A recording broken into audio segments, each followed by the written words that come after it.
तारों तले जिंदगी।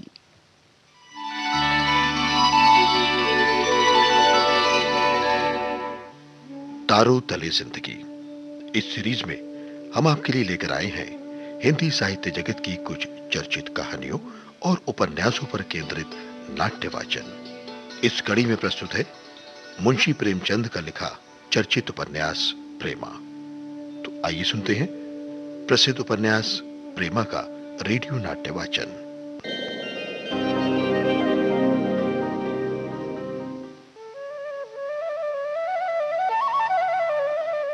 शादी ब्याह की चर्चा होने लगी तो बाबू साहब ने कहा, मुझे तो बाबू अमृत राय के इरादे पक्के मालूम नहीं होते।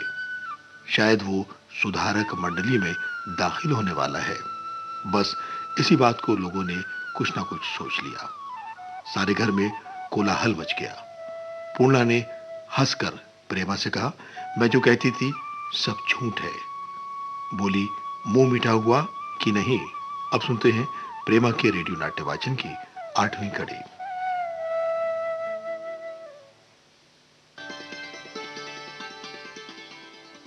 पूर्णा बोली, ये मिठाइयाँ रख छोड़ो उनके वास्ते जिनकी निठुराई पर अभी कुड़ रही थी तुम। मेरे लिए तो आगरे वाली की दुकान की ताजी ताजी अमृतियाँ चाहिए। हाँ। प्रेमा भी हंस पड़ी। अच्छा, आपकी उनको चिट्ठी लिखूंगी तो लिख दूंगी कि पूर्णा आपसे अमृतियाँ मांगती है। पूर्णा, तुम क्या लिखोगी? मैं आज का सारा वृतांत लिखूंगी उनको। ऐसा ऐसा बनाऊंगी कि तुम भी क्या याद करोगी। सारी कलई खोल दूंगी तुम्हारी। प्रेमा लजा गई। लजाते हुए बोली, अच्छा रहने दो, छोड़ो ना ये सब दिल लगी। सच मानो पूर्णा, अगर आज की कोई बात तुमने लिखी ना तो मैं फिर कभी तुमसे बात नहीं करूंगी। हाँ। पूर्णा, अरे बोलो या ना बोलो, मगर मैं तो लिखूंगी जरूर। इसके लिए तो उनसे जो चाहूंगी ले लूंगी। बस इतना ही लिख दूंगी कि प्रेमा को अब बहुत ना तरस आई है। प्रेमा बात काट कर बोली, अच्छा लिखिएगा तो देखूंगी। पंडित जी से कहकर ऐसी दुर्गत करवाऊंगी कि सारी शरारत भूल जाओगी। मालूम होता है तुम्हें बहुत सा चढ़ा रखा है। हाँ। अभी दोनों सखियां जी भरकर खुश भी न होने पाई थी कि उनको रंज पहुंचाने का फिर सामान हो गया। प्रेमा की भावच अपनी ननद से हरदम चला करती थी। अपने सास ससुर से, यहाँ तक कि पति से भी क्रुद्ध रहती। अरे प्रेमा में ऐसे कौन से चांद लगे हैं कि सारा घराना उस पर न्यौछावर होता रहता है? उसका सब आदर क्यों करते हैं? अरे मुझे तो कोई पूछता ही नहीं। मैं उनसे किसी बात में कम हूं क्या? गोरी हूं, सुंदर हूं, श्रृंगार में मेरा नंबर उनसे बराबर बढ़ा चढ़ा ही रहता है। हाँ, वो पढ़ी लिखी है, मैं बौरी, उस गुण को नहीं जानती। उन्हें तो मर्दों से मिलना है ना, नौकरी चाकरी करना है। मुझ बेचारी के भाग्य में तो घर का काम काज करना ही पता है। ऐसी निर्लज्ज लड़की। अभी शादी हुई नहीं, मगर प्रेम पत्र आते जाते हैं, तस्वीरें भेजी जाती हैं। अभी 8-9 दिन होते हैं कि फूलों के गहने आए। आंखों का पानी मर गया है। और ऐसी कुलवंती पर सारा कुनबा जान देता है। प्रेमा उनकी ताने और बोलियां ठिठोलियों को बस हंसी में उड़ा दिया करती थी। अपने भाई की खातिर भावच को खुश रखने की हमेशा कोशिश करती थी, मगर भाभी का मुंह उसे हमेशा फूला ही रहता। आज उन्होंने यूं ही सुना कि अमृत राय विधर्मी हो गए तो मारे खुशी की फूली नहीं समाई।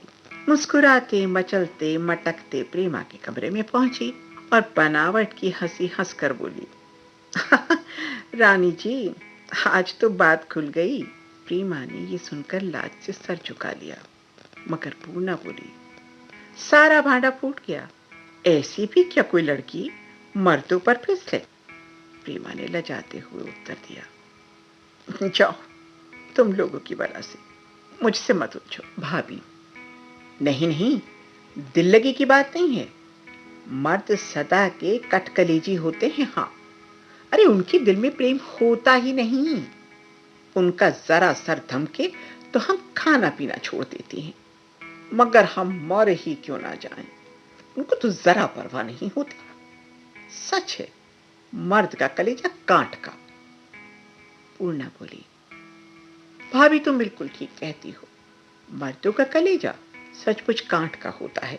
अब मेरे ही यहाँ देखो ना भाभी, महीने में कम से कम 10-12 दिन उस मुए साहब के साथ दौरे पर रहते हैं। अरे मैं तो अकेली सुनसान घर में कराहा करती हूँ, वहां कुछ खबर ही नहीं होती। पूछती हूँ तो कहते हैं रोना गाना औरतों का काम है। अरे हम रोएं गाएं तो संसार का काम कैसे चले भाभी? और क्या जानो, संसार अकेले मर्दों ही के थामे तो थमा है। मेरा बस चले तो इनकी तरफ आंख उठाकर भी ना देखो। अब आज ही देखो, बाबू अमृत राय का करतब खुला तो रानी ने अपनी कैसी कद बना ली। देख रही हो इसे? इनके प्रेम का तो ये हाल है, और वहां 4 बरस से हीला हवाला करते चले आते हैं। रानी नाराज ना होना, तुम्हारे खत पर खत आते हैं, मगर सुनती हूं वहां से बिरले ही किसी खत का जवाब आता है। अरे ऐसे निर्मोहियों से कोई क्यों प्रेम करे? मेरा तो ऐसों से जी चलता है। क्या किसी को अपनी लड़की भारी पड़ी है कि कुएं में डाल दे? भला से कोई मालदार है, बड़ा सुंदर है, ऊंची पदवी पर है, मगर जब हमसे प्रेम ही ना करे तो क्या हम उनकी धन दौलत को लेकर चाटें? अरे संसार में एक से एक लाल पड़े हैं, और प्रेमा जैसे दुल्हन के वास्ते दुल्हों का काल। प्रेमा को ये बातें बहुत बुरी मालूम हुई, मगर मारे संकोच के कुछ बोल नहीं सकी। हाँ, पूर्णा ने जवाब दिया, अरे नहीं भाभी, तुम बाबू अमृत राय पर अन्याय कर रही हो।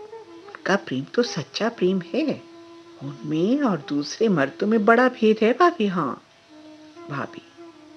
पूर्णा, अब मेरा मुंह ना खुलवाओ। प्रेम नहीं पत्थर करते हैं। माना कि वे बड़े विद्या वाले हैं और छुटपने में ब्याह करना पसंद नहीं करते, अरे मगर अब तो दोनों में कोई भी कमसिन नहीं है। क्या बूढ़े होकर ब्याह करेंगे? मैं तो बात सच कहूंगी, बुरी लगे चाहे भली, उनको ब्याह करने की चेष्टा ही नहीं है। हाँ।